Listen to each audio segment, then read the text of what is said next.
Beleza. Então, pessoal, vamos lá. Vamos conversar, falar aqui um pouco do capítulo 3, né, que é executando o Cold Call 2.0. Esse aqui é um dos capítulos mais legais que eu já li até agora, pois ele explica e dá dicas de várias coisas a se fazer durante os contatos, seja por e-mail ou por telefone, né? Dito isso, se o capítulo é como executar o Cold Calling 2.0, podemos chamar ele de um passo a passo de afazeres, e então fica bem fácil de aplicar os métodos, né? Tá, só que não é muito bem assim não. O autor já fala no começo do capítulo que o que vamos ver é um conjunto de dicas e atividades para serem utilizados, e então a gente deve testar e adaptá-las de acordo com o nosso negócio. Assim, esse capítulo nos dá direções que irão nos auxiliar a chegar ao nosso sucesso. Então, o autor já indica algumas condições básicas para podermos executar o Cold Calling 2.0. Primeiro, a gente deve ter, pelo menos, uma pessoa de nossa equipe dedicada 100% na parte de prospecção. Menos que isso, dá, só que não dá os resultados esperados, né? Igual o Daniel falou, o Daniel Biló falou da nosso último encontro, a gente precisa de um sistema de vendas. Temos que deixar tudo padronizado e deixar todo o processo sistematizado.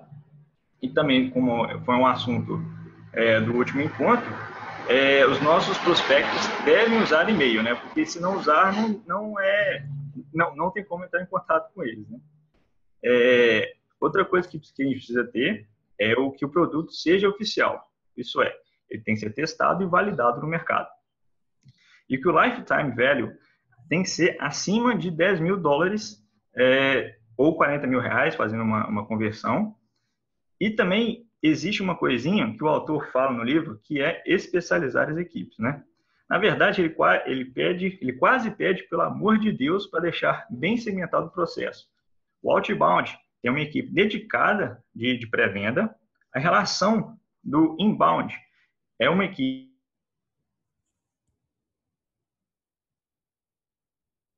de executivos de venda. E, por fim, o grupo seleto para Customer Success, pois devemos garantir o sucesso dos nossos clientes, trazendo como consequência a prosperidade para a nossa empresa, e não ao contrário, né? Perfeito. O autor também fala sobre um funil de aquisição de leads, que funciona em 3 etapas. Primeiro, o processo de preparar, né, que consiste em definir o perfil de cliente ideal, gerar uma lista desses possíveis clientes, prospectar, que é mandar e-mails, entrar em contato, ligações e fazer algumas demonstrações, e começar o ciclo de vendas, que é de onde saem as novas oportunidades de negócios fechados. Beleza. Esse funil, somado ao ticket médio do valor das vendas do seu produto ou serviço, e somado também ao tempo do processo como um todo, devemos ter como resultado a nossa receita previsível. Show! Tá, mas esse tempo do processo, o que ele significa? Segundo o autor, ele está relacionado ao tempo de treinamento e rampagem dos seus pré-vendedores. Como, por exemplo, quanto tempo que os novos pré-vendedores levam para serem treinados com qualidade? Quanto tempo eles levam para decolar em seus resultados? Sei que depende muito do produto, do mercado, mas são métricas que a gente tem que ter. Esse tempo também depende do seu ciclo de vendas. Como, por exemplo, quanto tempo para gerar um lead qualificado? Quanto tempo para fechar o negócio com esse lead? Qual é a porcentagem das oportunidades que são fechadas? O tamanho da solução e do negócio do cliente influencia nessa velocidade? Enfim, são outras métricas que a gente deve saber para quando a gente vai ter a nossa receita. Falar agora um pouquinho do processo do Cold Calling 2.0. Bem, como eu disse, tudo começa com a definição do perfil ideal. Daí, a gente deve fazer algumas listas, né, desses possíveis clientes, mandamos e-mail para todos eles, e nas conversas que a gente conseguir com eles, a gente deve, com a ajuda deles, inclusive, criar e vender um sonho, uma solução perfeita, e adequar a sua solução com as necessidades deles. E se realmente se interessarem, você passa o bastão para os vendedores, né?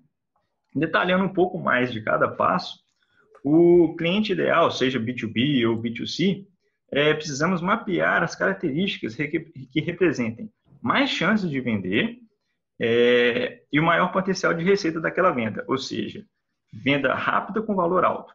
Assim, é interessante fazer uma lista com alguns critérios dessa persona. Como, por exemplo, deve ter X funcionários, deve ter pelo menos Y de faturamento e por aí vai. E é super importante também levantar algumas red flags sobre os clientes, que são as características que eles não podem ter. Como, por exemplo, eles acabaram de comprar um produto ou serviço desse jeito. Então, eles estão muito longe e essa distância geográfica pode atrapalhar no customer success do seu modelo de negócio. E, então, tudo isso deve ser levantado e registrado no sistema. Construindo a lista de contatos. Para mim, é uma das coisas mais complicadas aqui no Brasil, pois eu nunca tive que trabalhar com isso ainda. Mas com a ajuda do Gustavo e do Daniel, a gente conseguiu listar algumas ferramentas aqui. O Econodata é uma empresa que fornece as listas de e-mails, né, das empresas. Tem a Exact Sales também, que além do próprio sistema de pré-venda, eles oferecem algumas listas dos contatos. O Hunter.io é uma ferramenta para descobrir alguns e-mails de diversas empresas. O Neoway Business Solutions é uma empresa que fornece geração de leads por análise de dados, ou seja, com inteligência artificial e Big Data. A Uplexis é uma outra empresa que fornece ferramentas que auxiliam na geração e qualificação dos leads. Como eu falei, eu nunca tive que usar nenhuma, então não sei como que elas funcionam realmente, né? Fazer campanhas de e-mail. Beleza, a gente tem o perfil ideal do cliente, a gente tem a lista com os e-mails deles, agora é só encher a caixa de entrada do pessoal, né? Bom, não é muito bem isso. É melhor montar tipos de e-mail de acordo com os pontos que o autor sugere, como o tipo de empresa e o cargo do contato. E é de suma importância fazer com que esse e-mail seja personalizado para cada tipo de contato e campanha. E um ponto muito importante que ele fala também é sempre passar os e-mails sempre com veracidade e sinceridade em todos os textos. E também ele fala que eles devem ser pequenos e simpáticos, como os Minions. Conversas com os clientes, né? Todos eles têm seus problemas, latentes ou não. E é sempre muito importante saber escutá-los e tentar se colocar no lugar deles, né? Mas como que eu faço isso? No final, eu falo como o autor sugere, como deve ser o flow da conversa. Mas basicamente, nos contatos, pergunte sobre o seu negócio, porque todos gostam de falar como estão os seus business, né? E ao pouco filtre os desafios que eles estão passando. Então, com a ajuda dele, construa e apresente uma solução dos sonhos para eles. Mostre como a sua solução é a melhor para a necessidade deles. Ou seja, adeque a sua solução de acordo com os problemas deles. Passando o bastão. Uma pergunta é quando o pré-vendedor deve passar o lead para o executivo, né? Bom, obrigatoriamente, não deve existir um desencontro entre remédio e a dor. Deve ter um fit de necessidade e solução para poder seguir em frente. Outra coisa muito importante é que não deve haver nenhuma red flag com o cliente, ou seja, nenhum problema que possa vir a atrapalhar e perder essa oportunidade por alguma característica errada do cliente. E um dos mais importantes, né, os pré-vendedores devem estar conversando com o dono ou tomador de negócios, tomador de decisão do negócio, e ele realmente quer seguir em frente com a nossa solução.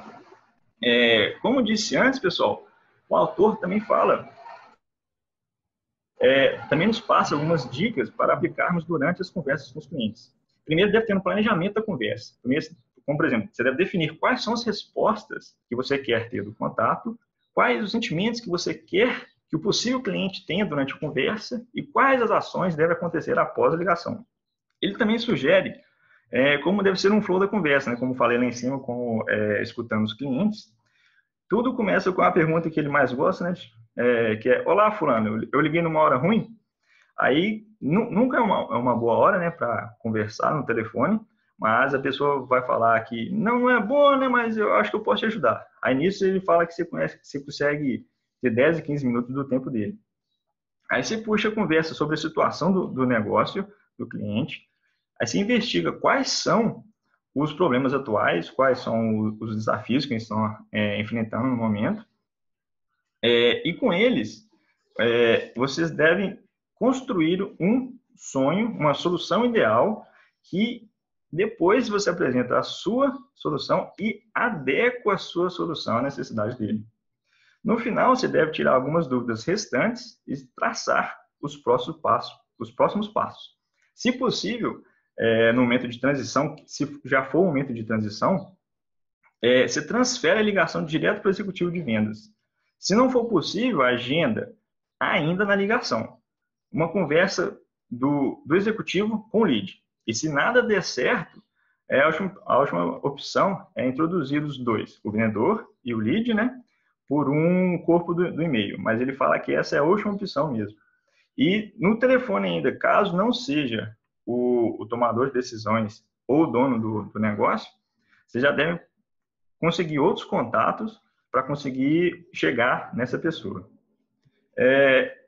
Muito obrigado, foi esse o resumo. Eu achei esses pontos mais importantes e muito obrigado.